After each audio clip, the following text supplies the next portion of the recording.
ว่าพี่น้องตั้งกล้องป้าไว้เลยเครื่องเสียงมดไฟกับประจักษ์เป็นอย่างไรมิดจิลีเลยโอ้บ่มานบ่เข้าเครื่องเสียงกระดับซ้ำเอาไปเอามานะ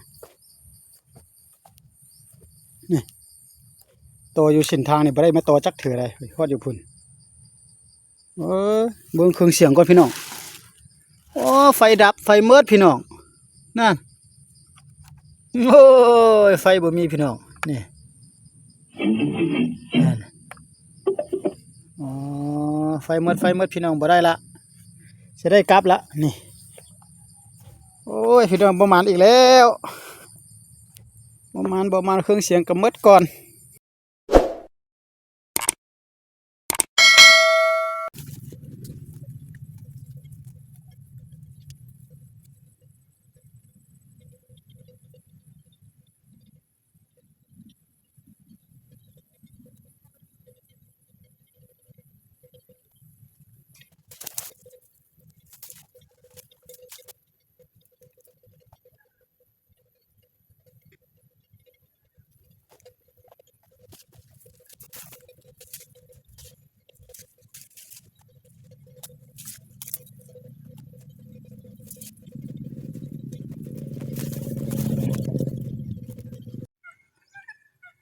ทักทายสบายดีตอนแรงๆพี่น้องเอ้ยพาพี่น้องมายาม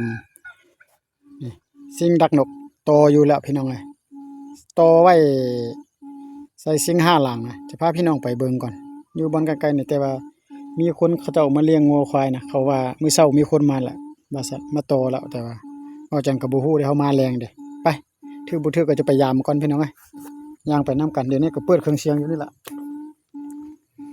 ตะเป็นบรรยากาศค่อยค่ำค่อยแรงเด้อคือเก่าถ้ามีนกเบาจันว่าบ่ต้องจำเป็นโตดุดดอกโตน้อยเดี๋ยวมันก็มาดอกแต่ว่าหน้าคนเอาไปกินหมดละเมื่อวานมื้อซืนมาเบาจันมาอยู่หั่นมันอยู่หั่นเด้มันบินมาตัวนึงมันอยู่นี่บินไปตัวนึงนะแล้วเบาจันก็เคยขึ้นมาบ่ฮู้ว่าเขามาโตเนาะไปนี่โตใกล้ๆนี่ดอกบ่มาดอกสองบ่มาพี่น้องเอ้ยบ่มานี่นางนี่ก็บ่มาที่แม่นหน้าเขาเอาไปกินแล้วพี่น้องขออนุญาตเก็บก่อนพี่น้องพี่น้องจะไปเลาะบอนตอหมายใหม่เบิ่งก่อนพี่น้องเอ้ยบ่ได้จะแม่นเขามาตอแล้วมื้อเช้าเขามาโอ้เพราะว่าคนหากินหลายเติบได้พี่น้องเอ้ยก็บ่ฮู้ว่าไผมาไผบ่มาเขาก็บ่ฮู้ละแสดงว่าบ่มานั่นนะก็จะได้เอาไปชอบบอนอื่นก่อนพี่น้องไปชอบบอนอื่นเทียมีบอนตอบ่เดี๋ยวนี้กำลังค้นหาอยู่พี่น้องว่าสิไปทางใดดีทางพุ่นก็บ่จันก็ไปแล้วแต่ว่าบ่มีนะลงต่อฝักกันข้ามทางนี้เบิ่งก่อนไปอยู่นี่นิดนึงแล้วก็ใกล้ทุ่งนาเขานี่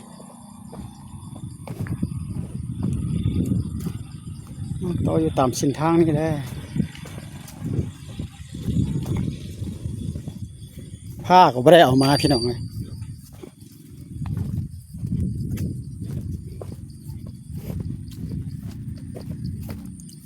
ต่ออยู่ตามแถวนี้ลองเบิ่งก่อนก็บ่ฮู้ว่าสิมีนกมาบ่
ว้ายพี่น้อง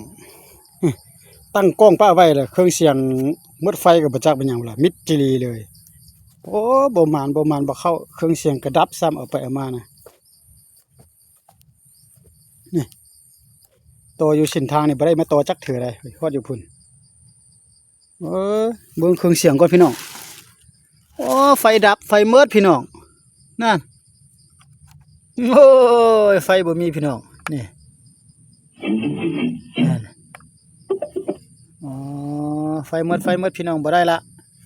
สิได้กลับละนี่โอ้ยพี่น้องบ่มานอีกแล้วบ่มานเครื่องเสียงก็มืดก่อนพี่น้องก็จะอำลาพระจากอยู่ตามทุ่งตามทาตามป่าตามดงนี่ไปซะก่อนเนาะตัวขาวๆก็เป็นหน้าแล้วก็ที่ว่าโรงเรียนเก่าๆเนาะจังนี้ก็ได้ว่าจากก็บ่ต่อแต่ว่าจุดใหม่หั่นล่ะแต่ว่าเครื่องเสียงมืดแล้วพี่น้องก็บ่มานคือเก่าฝากติดตามให้เด้อพี่น้องสำหรับคลิปนี้ก็เก็บสิ่งแล้วก็จะกลับเพิ่นก่อนพี่น้องก็หากินหาอยู่นะบ่มานก็บ่ว่ากันเครื่องเสียงก็ดับก่อนละบาทนี่นะไปพอกันคลิปหน้าแล้วก็จังโอกาสหน้าจังค่อยมาดักกันต่อมีทางใดก็จังจะไปช่วงนี้ก็เอาคลิปดักนกมาฟังมาตัวนึงก็เด้ออย่าเบื่ออย่านายกันเด้อพี่น้องเพราะบ่มีทางเดียวสิไปนะมาค่ำๆแล้วบ่ไปทางใดก็มันก็ที่ว่าไปบ่ฮอดจอดบ่ถึงนะก็เลยว่ามาดักนกนั่นเพียงแต่ชั่วโมงนึง2ชั่วโมงมันก็ได้อยู่นะพี่น้องหรือประมาณ30นาทีประมาณนี้ละพี่น้องบ๊ายบายพอกันคลิปต่อไป